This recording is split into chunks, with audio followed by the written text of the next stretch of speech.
I'm about to say CHGO Wrestling. Nope. All City Wrestling. That's who we are now, ladies and gentlemen. Welcome into the show. Thank you for being here. You look amazing. Thanks for rolling with us, man. Big Dave, CHGO Bulls. Special advocate Greg Boysen, CHGO Blackhawks. And back by popular demand, ladies and gentlemen, the enforcer of the crew, former Chicago Blackhawk, the Blade. Back, Brendan baby. Perlini. I'm back from the sabbatical. How are you, sir? I'm good. You look more I'm good. jacked than I remember, bro. Hey, I'm trying to keep up over here. I got a couple big dudes beside me. I got to put some weight on and keep up. Enforcer. If I want to be Mark Henry, World's Strongest Slam on one of you guys, I got to start beefing up here for hockey season. Enforcer stuff. Greg needs protection. You know what I mean? He got to have it. Yeah. It's necessary. Just you run into any world champions and all the time you spent in church while you were going? Not this time, unfortunately. No one swimming in the lake in Canada.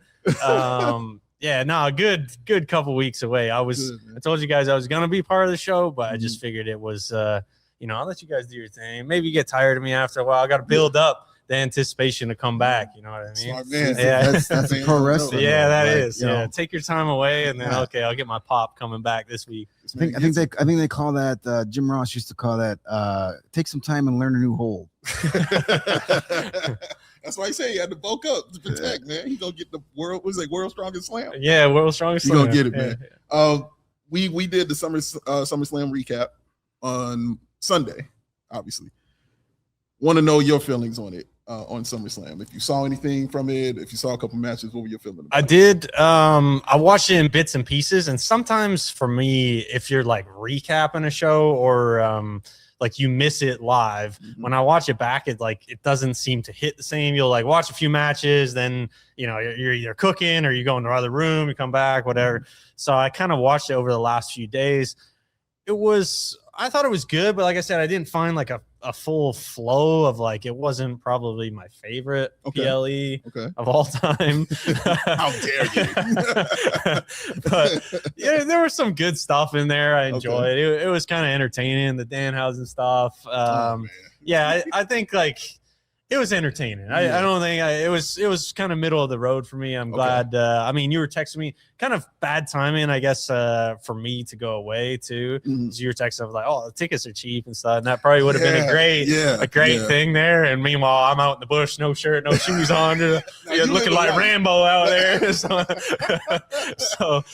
were doing right. You were living life. It's all right. You did the right thing. Trust me, man. You probably saved me from making more bad decisions. So it's all right. I saved you from another bad travel day. Another bad travel experience. This is true. I also had a bad travel day getting to Canada with all the smoke going on and stuff at the time. They canceled my flight, and I had to wait again. But as far as the whole show goes, I was so on it. You was iffy on it. Yeah, I was iffy on it. Probably standout for me. I actually liked the Roman match at the end. That was probably one of my better ones that I really enjoyed. The whole thing with Rollins, sometimes again, I've talked about him on this show before, where it's like his whole arc here the last little bit has been kind of a little bit all over the place, but that was probably my main one that I enjoyed the most. At least, yeah. Okay, I dug it a lot, man. I thought Greg actually liked it a little bit too, which is shocking. Greg likes nothing. So I like plenty of things. I just like to hate on things more than That's true. One of us has to be critical. I did see the viral clip going on of you going at Punk for wearing the North Star jacket. Man, that's not sit right with me. You don't get to you can't sit there and do the pregame introduction videos for the UC for Blackhawk games and then wear Minnesota North Star stuff just because you want another fan base to like you. Sorry, man. I have some integrity. Yeah. I would never do that. That's funny. He's right. He was very upset about this. This is true. And I got some comments on that. I'm like, okay, guys, some of that is tongue in cheek. Right, exactly. Like, I'm not being 100% serious here. Yeah, I'm going to give him some crap, but it's no different if I was going to bust your chops for doing stuff. Like I get it all, but come on, man. Mr. Blackhawks, don't ever do that again. Like, tell me you never watched the team before they won a Stanley Cup without telling me you never watched the team. Maybe the only thing that I had is like, maybe his point was that it was the old Minnesota North Stars and it wasn't current. Like if he came out with Minnesota Wild on there, I'm like, okay. I wouldn't have cared if it was Minnesota Wild because the Blackhawks and Wild really haven't had much of a heated rivalry. I mean, that was more 10 years plus. The North Star, I mean, it was. I mean, he's probably, doesn't remember. It was a long time ago, but I mean, that rivalry was as heated as it ever got when it was the North Stars and the Blackhawks back in the Norris division, late 80s, early 90s. I mean, those guys were having pregame line brawls. They look it up online. There's a famous game. I want to say it was from like 88 or 89, maybe even 90, where like they played Minnesota the night before. Things got ugly. So the next night they're out for pregame warmups. And both teams just start going at it. And there's pregame warm-up, so there's no referees out there to break anything up. And the game hasn't started, so nobody's getting a penalty. Yeah. So smart. Gotta love that. Yeah, right. The days have changed now. The days have changed. Yeah. So it's just, as a kid, I think I hated the North Stars more than any other team. Like, I know you talk a lot of Blackhawk fans are like, oh, we hate the Red Wings, we hate the Blues. Yeah. The Blues, the Canucks was a big rivalry there for a few years. But as a kid, it was like, I hate the North Stars. Now I understand it more. Okay. Yeah, because I didn't know that. I didn't know it was like it ran back. Dino Cicerelli versus Al Secord was like they used to Chicago Stadium used to chant Dino sucks. And like North Star fans would like wear buttons that say Secord sucks. Like it was a big that's cool. Like if CM Punk wore that outfit to the Chicago Stadium in 1988, he would not have gotten out of that building alive. Oh, wow. Wait, is Jay Zawoski? Jay, Minnesota North Stars. See? He says F them. So yeah, yes. He knows. And the horse. Oh, my God. 2 things. Yes. So that little gotta. I know like younger fans or non-hockey fans are like, why is he making a big deal out? Well, that's why. Well, that's why. As I said, it'd be like self-proclaimed Bears fan Seth Rollins wearing Green Bay Packers colors just to get a pop in Wisconsin. You don't do that. You don't. Thank you. See, that's what I'm saying. I get it. I understand your point. I get it, man. I get it. Right. You didn't play for him, did you? For Minnesota? Yeah. No. I'm about to say, you might want to move. I'm going to move for my guy. I want to make sure. No, they're in Dallas now, and that rivalry is I'm an honorary Chicago guy. All right. But I did play for the Wings. That's all right. But the Wings are also I like the Wings. A second hometown to me, too. I hated the Wings, but I really respected them. Yeah. They were deep. All right, top to bottom, deep, man. When I was coming up, they were vicious, bro. Yeah, true, yes. But I say like F them, because I have respect for them, man. They had everything. How's she going there too? Just on the bench? It's crazy. Wanted to ask about this before I get into this tournament. And I mentioned this to you yesterday about Oba Femi and Bron Breakker. It feels like that's where this is going now. And basically big meaty men slapping meat, word to Big E. Are you excited about this? I'm kind of excited about this. Just because they're 2 like pound out guys, like real psychotic, and I think the unmiked stuff would be really, really cool to see too. Yeah, I think so. Quick backstory for me on this is just watching. Like we'll get into it later in the show of WWE Unreal. They showed kind of behind the scenes of the vision here the last 6 months or whatever it's been, the year that they started it, and all these guys dropping like flies. And I think the most it's hurt Bron Breakker. So you start with Rollins, like he's going to get it. They're probably going to build it up as the next, who am I thinking of? Evolution, right? Eventually with the turn of him probably turning, they end up, Rollins gets hurt. He takes over. Then I think he gets hurt. And then who's the other bigger guy? Bronson Reed gets hurt. So really it's affected, like the main guy out of that was probably Breakker, right? Yeah. So I feel like in a way, I don't want to say his like stock is dropping because it's not really that, but I feel like he's projected, like, he's kind of going like that way a little bit, right? And so I think probably the beneficiary of it is him out of this, because now you got a guy who is like only doing that, right? Yeah. So that is, the story looping back around of like, okay, maybe we can get both these guys going back in that direction and kind of, I don't want to say hitch him to the wagon, but somewhat to the extent, right? Like this guy is just dynamite right now. So let's put him involved with that and hopefully build them both up. My last thing I'll say quickly on it is we talked about this, 4 weeks ago, last time we were in studio.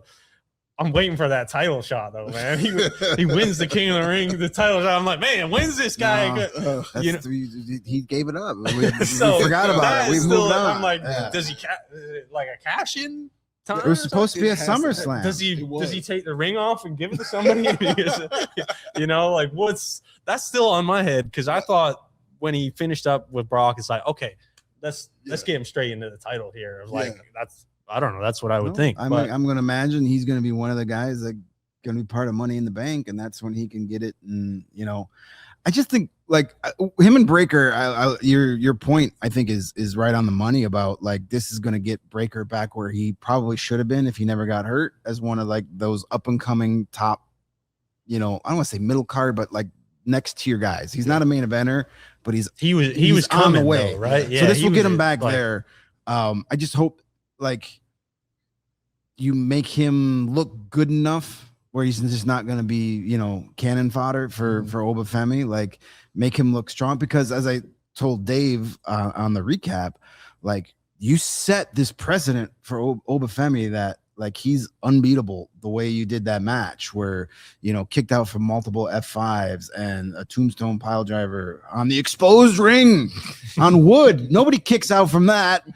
And he did. So now I don't want to see him tap out instantly from a sleeper or like some BS. Like you can't, because then what was the point of all that? So that puts Breakker in a tough spot because he's a guy that usually can destroy people. He's not going to be able to do that. That it is now that you think about it too.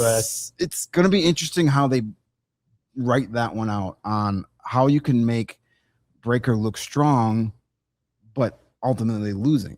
That's true. He keeps bringing up the sleeper because Gunther and Jey Uso. I'm still mad about that. I'm still mad about that. Like we'll forever about that. I hated that the instant it happened, and I'm still gonna bitch about it. It's all right, man. It's all right. Let's get to this tournament that was announced. A tournament featuring luchadors from WWE Raw, SmackDown, and AAA will kick off next Monday to determine Roman Reigns' World Heavyweight title challenger for September 14th on Raw in Mexico City. Which I heard will be his first TV match on Raw SmackDown in over 600 days. Wow. Ooh. What? How do you not have your champion like actually wrestle for 2 years? Greg feels away. And he's not wrong. Man, she'll wrestle. Yeah. It's a thing. At least once every 2-3 months, throw him in a tag match. Yeah. So I'm feeling like this is kind of like El Grande Americano. That's what I feel. I feel like he'll be the one to wrestle for the title in Mexico City. I mean, he's as I like to say, he's fish grease right now. Like he's just incredibly hot. And for me, it's just everything that happens to him and Chad Gable from then on is just great for me to see, you know, because nobody expected these guys to be doing anything, you know what I mean, like this at this time. So I think it will be cool for it, but I'm wondering what you guys feel about it. Is there someone that you guys feel is more deserving to go ahead and face Roman Reigns in Mexico City? Because there's so many people, honestly, luchadors for sure, that we can name. Like I would love to see Dominic Mysterio do it in Mexico City. That would be cool, man. If Penta does it, I think that would be cool too. Hell, Rey Mysterio might get in the tournament to do it. Like it would be cool. But Greg, what is your feelings on it? If this was an AEW show, they would make sure it was one of the actual AAA top guys that did it to kind of help build that up. Yeah. Okay. But WWE will probably make it one of their own guys. Yeah. So like, I think Penta would probably be, you just took the Intercontinental strap off of him. So now he's motivated, and, you know, that could be, you know, the way to get him that world title shot to see if A, he's ready for that main event status, and B, if the fans are ready for him to be in that main event status. Because you have the caveat of he won this tournament, he's earned it. Let's go see what you do with it. And if he puts on a great show and the fans are into it, and they will be in Mexico, no doubt. Sure. But if just, you know, in general, if the fans buy it and think that he's a legit world title contender, then you can keep him there and build off of that. So I think that makes the most sense for long-term purposes, is give him that and build, see where it goes. But if they want to sell tickets in Mexico and give AAA, you know, they got a big pay-per-view coming up in Chicago the same day All Out is in Chicago. They're doing that the same day. Same day, same city. Whoa. I didn't know that. Petty AF. But it's a AAA. It's a AAA pay-per-view. Okay. When Worlds Collide. So, but if you want to help build that, you would think put your top AAA homegrown talent in that match and let him like come this close to beating the best guy in the world.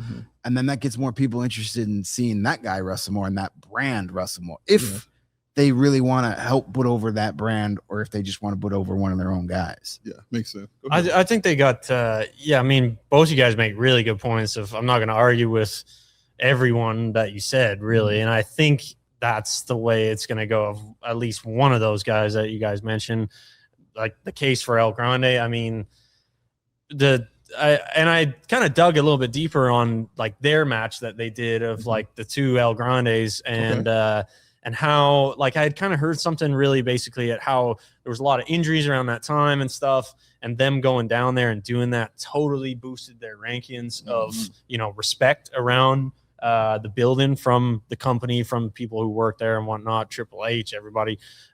Hence, you see Chad Gable now with a strap, right? So I don't think that's coincidence. I think that's like, oh, wow, okay, these guys can go. And so I definitely wouldn't be surprised of like, because he touches both markets. El Grande of like super huge in Mexico right now with speaking the language and all that kind of stuff.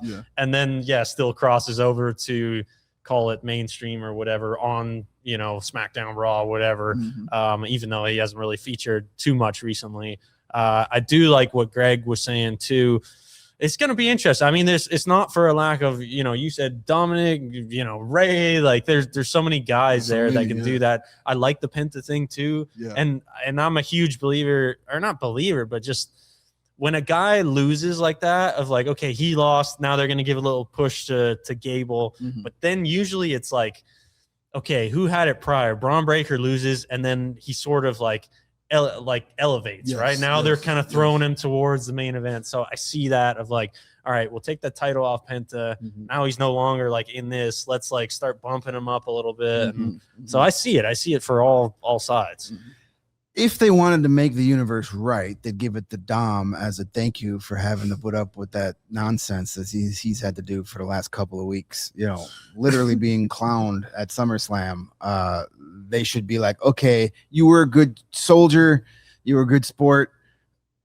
We'll let you win this tournament, and you get the world title shot to kind of like rebuild your status. Because I think a lot of people are down. Like you go on social media and like, oh, look at him, he's wearing old gear and he's mad, he doesn't even want to do this, blah blah blah. Well, who knows if that's the case or not. People speculate. But they could put Dom in that match just as a way to be like, okay, you took one for the team, you took a reputation hit doing this stuff, people are down on you, we're gonna we're gonna show some good faith in you and reward you for doing all that by giving you a shot with Roman Reigns. Isn't it weird? I was just gonna say real quick that like, a guy can basically like do a job, right? Of, hey, we want you to do this, and it kind of clowns his character a little bit. Now people are almost like down on him, but it wasn't even like that didn't have anything to do with him. Like, no, if I told you have to do this, like you got to do it. You know what I mean? But then even it seems like then his opportunity sort of diminishes, and it's like it's super weird. Even though they're the guys that told him like, hey, you got to do this. That's like, true. That's you know true. what I mean? If anything, you would think they'd be like you said, of thankful of like, okay, you did this clown show, and now we're gonna put you onto this right after. Like, who knows? They might, but I just find it really funny how it's like a guy does a job for you, and then he almost seems like he's worse off, right, for doing that. Takes a hit for it. But he's still pretty large in AAA. I mean, obviously, he's still the mega champion there, and the pop for him, even if he doesn't get to that championship match with Roman, I think the pop for him, if whoever he faces, like in the final round, he should at least make the final round. Even whoever he faces, that will be a great match. And that's the other thing about this. There are going to be some really excellent matches leading up to this, man. Like some really incredible wrestling that's going to really take place. And that excites me to see, because like guys like Dragon Lee, I think, will be in this tournament to see. And hopefully, who's the iguana guy? Yeah, Mr. Iguana. Iguana. Like, I want to see him, man. I can't think of the original AAA Mega Champion I can't think of his name right now, but Vikingo. Yeah, just a strong style. You know, he had a real strong style, but really a high flying style too. On top of that, kind of like Penta kind of style, but I would love to see him, you know, wrestle some more too. So it's a lot of great stuff, man. Yeah. So do we think there's going to be any WWE established guys that all of a sudden show up on Monday wearing a mask and changing his name, trying to get in the tournament? Like, that's a good question. Is Juan Cena going to show up? That would be great. They should do that for sure. And like all of a sudden, you know, he's in the tournament. that would be great. Here's the Usos. If this was a year ago during Cena's like retirement tour, if I was him, I would have been like, get me in this for sure. El Hito. Yeah, like change the music, but to mariachi of his like. Yeah, I mean, have some fun with it. You know, yeah, for sure. That could be real fun. You're right. I mean, but if they hadn't just done, you know, spent all that time with the El Grande Americano, you could probably do that for this. But I think if you do that now, people are like, oh, they're just trying to do that again. That's true. That's true. But have some fun. Like, not necessarily put them in the tournament, but like have somebody show up trying to get in, you know, and have a little fun with it. You know, R-Truth comes to mind. That would totally be something that like Kurt Angle would have done back in the day. Yeah. Remember when Kurt Angle was going through his like silly phase with the little cowboy hat following Stone Cold? Yeah, great stuff. Like, but that's, I think, would make it even funnier if it's a guy that like you don't see it coming from. You know, Bronson Reed comes back as a lucha, like something fun. Like have a little fun with it. And you don't necessarily have to run with it, but you know, just kind of like, hey, I'm not, or maybe that's when Sami Zayn brings back El Generico, and you know, I can't get a title shot any other way. I keep getting screwed, so I'm going to enter this tournament that way because that's an established character. That's so true. Maybe that's a way to bring him back. A lot of ideas, a lot of ways they can go in this, so it should be entertaining. Should be entertaining leading up to September 14th on Raw, live from Mexico City. And on a side note, I'm really glad that they're showing this in Mexico City because that is a place where some incredible matches have taken place just over the years as far as wrestling is concerned. AEW was just in Mexico City last night, and it was awesome. Like even in the 80s, I got to Ric Flair and Arn Anderson and those guys, man. And the tales they tell about wrestling in Mexico. The Dynamite was in Mexico City last night for their Mexico Grand Slam Mexico, and the crowd was hot into it. Adam Copeland with the 619. I mean, like that's respect. I respect him. Yes, all love. Trying to pull it off. I mean, what was worse, the 619 or CM Punk's moonsault? That's a great question. Did you see the moonsault? No. You didn't see CM Punk's moonsault? Now he's trying to backtrack. I heard about it. He's trying to backtrack and say he did it bad on purpose as a ode to Terry Funk. To land on his head. Yeah. Take you and your North Stars trunks and get right out of town. I'm not buying that. But like they were even talking about last night, that arena that they did, I don't know if it'll be the same arena for, probably not, because that was kind of like the CMLL arena. Okay. I'm not sure, but the arena they were at is like an historic wrestling venue that is essentially just for wrestling. Like the stage and the stairs that come down there is pretty much permanent, and even like the barricades that go around the ring are like fixtures there in the arena. Like they don't tear it down.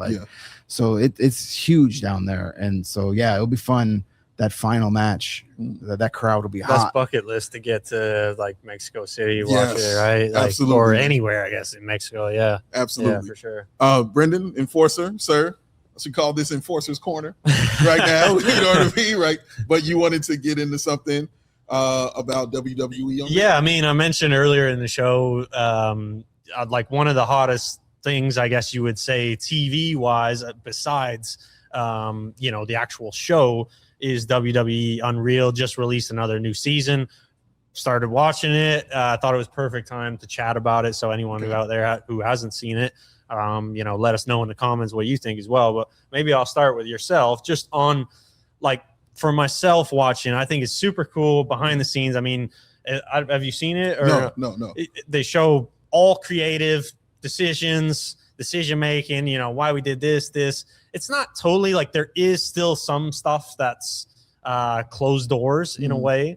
But like, even a funny thing off the top of my head is, they were doing something in the Rumble, and Charlotte got hit, and she's laying on the mat, and your girl, and they're radioing like, what the F's going on with Charlotte, blah blah blah, and the ref comes back on radio and was like, yeah, she says she cracked her veneers. Oh, and so it's like, it's funny, just stuff man. like that. You would never, obviously, you go to a show, you don't know if they're hurt, if they're not, whatever. Obviously, if you see the X, but wanted to get your guys' thoughts on something like that exposes the business per se and behind the scenes. So I want to give you also, when I give this back to you, an opportunity to talk me into this, because I specifically didn't want to watch this when I heard it was coming out, because I didn't want to know how the sausage was made. I didn't, you know, I'm still kind of in that old school vibe of, you know what I mean? I understand the pulling the wool over people's eyes or lifting the curtain up and letting people know, no, we understand what it is. Like, but for me, that's as far as the limit I want to go. Like, I know what it is. I understand the trick. I understand what's going on. That's cool. Once you tell me the trick and how it happens, for me, how I watch wrestling will change.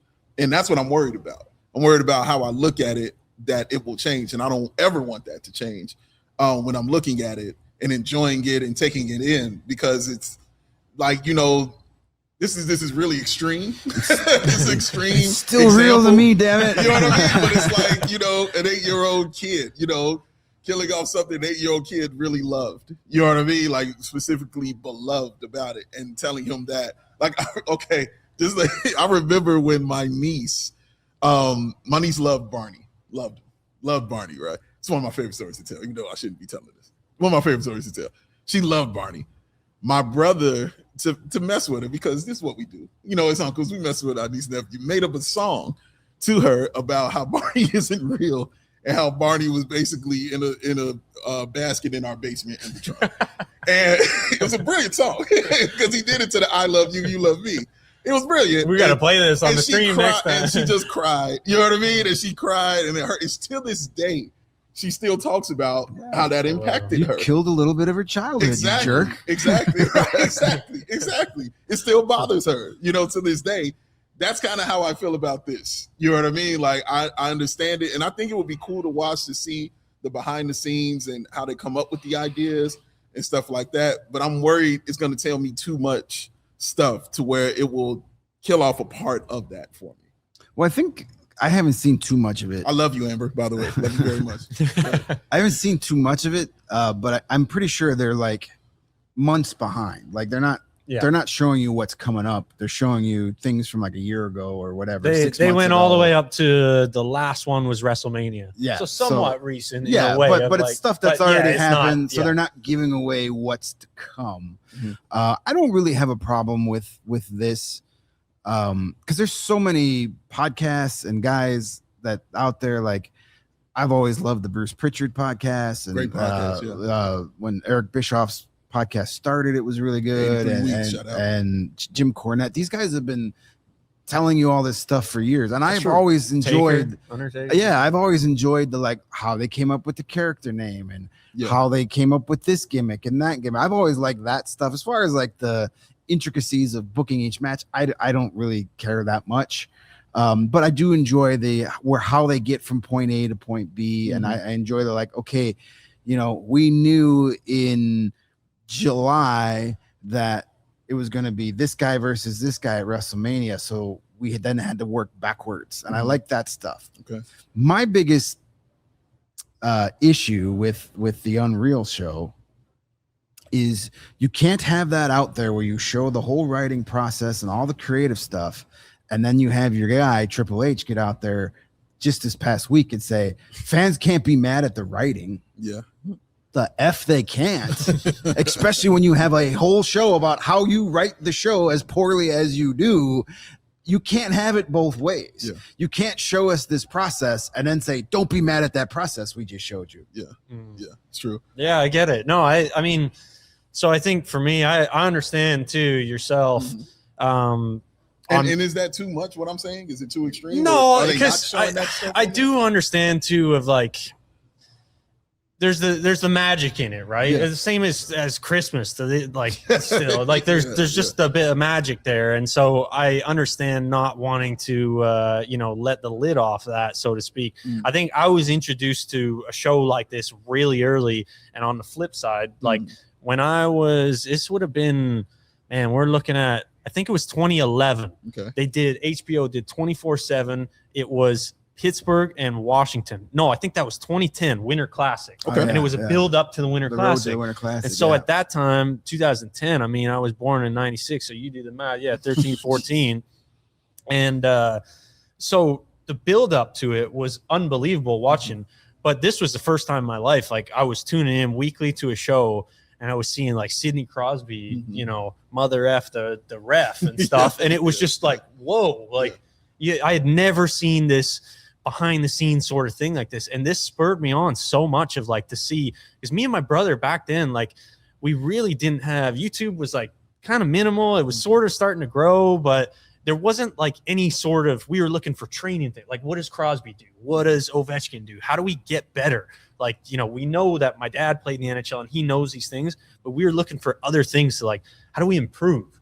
And so that's where my story comes of like watching this and being like, whoa, these guys do this in practice. This is how they fly. This is what they eat. It was really kind of showing you everything. And it just got us so much more excited. And I went on like a huge thing for every year to come. Started to get into the Mayweather ones. Every time Mayweather would fight, they'd do it 24/7. Watching what Mayweather would do. Those are and I'm like, okay, if he's the best, I want to be like, that's who I got to watch. And seeing the attitude, seeing how they train. This guy's in the gym at 2 a.m. And that's what spurred me on. Like all these years, man, I remember I used to be in school, in high school, and I'd be watching Mayweather's like, I wasn't paying attention to the wrestling or the wrestling. I wasn't paying attention to the teacher, and I'd just be watching. I'd have my headphone on, like one of them, be watching on my computer. It'd be watching like his like the show if he was fighting like Marcos Maidana, and then he fought this guy and that guy. I watched it all the time. They were so good, man. And so that's my love for this of like learning the behind the scenes. It's not so much, I guess, exposing it for me, but it's just, I don't know. There's something there of like, it's almost a flip for me where that is a bit of my childhood. You know what I mean? You know how you don't want to let the genie out of the bottle. Like mine was kind of exposed so early that I enjoy that. And I build a connection with the character. And and I was watching I'm not going to lie. I was watching it. And one of the episodes, unfortunately, they show Punk's dog passed away, Larry. Man, I had a tear coming down in my eye. It was really, really tough watching that, you know, with a normal face, that's for sure. So you just build a connection with a lot of these characters that I find is for anyone. I mean, Sam Housen off camera. Sam Housen. New to the wrestling building, scene. Ladies and gentlemen. New within the last, call it 2 years. Yes. You take someone like that of like a new fan, right? How do you build a connection? She watches this and then she's like, oh, wow. Like this is, you know, Charlotte, that's always really cool. And then, you know, the connection is there. You follow them on Instagram, you follow them on this, that, you know, and it's like an easy bridge the gap. But yeah, I wanted to bring that up of like, you know, to anyone out there, obviously let us know in the comments. That's a great point he just said I didn't think about. And I think you can also get some appreciation for how much work it goes into getting one of these shows on, because like I know for like the first time I became credentialed, you know, in the AHL and the NHL, you realize how many people it takes to just get these two teams on the ice. It's a lot of work. It's a lot. Like you just think these guys show up to the building and play and leave. No, there are, you know, we show up for morning skate, and you know the opposing team's trainers out in the hallway sharpening skates and making sure the jerseys are like, and this is 10 hours before face-off. Like there's so much work and all the building people and what it takes to get the ice ready. It's kind of the same thing. Like you get an appreciation for how much effort it takes to get those TV cameras on, and it looks effortless to you, but literally dozens of people just spent the last week, you know, 18 hours a day making sure this went off without a hitch. Those are great examples you all are bringing up, because I watch all that stuff when it comes to any form of the arts. Even if it's ballet, I want to watch behind the scenes of how you got to this point.